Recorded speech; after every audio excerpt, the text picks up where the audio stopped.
What's up mga chong, for today's video, nandito ako sa Divisoria para tikman ang magic water ni nanay. Let's go!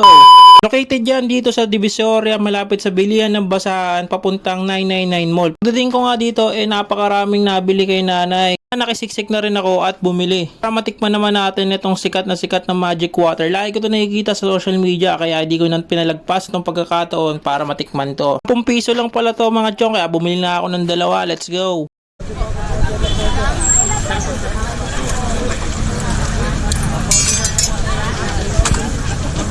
Ayos din pala lasa nito mga pre, lasang gulaman na hindi tinipid. Saktong-sakto pag nandito kayo sa Divisoria, pag pagod na kayo maglalakad. Pwede pampatanggal ng pagod. Ano sa boy? Ano pang hinihintay nyo? Tikman nyo na rin tong magic water ni nanay. And don't forget to like and subscribe. Bye bye!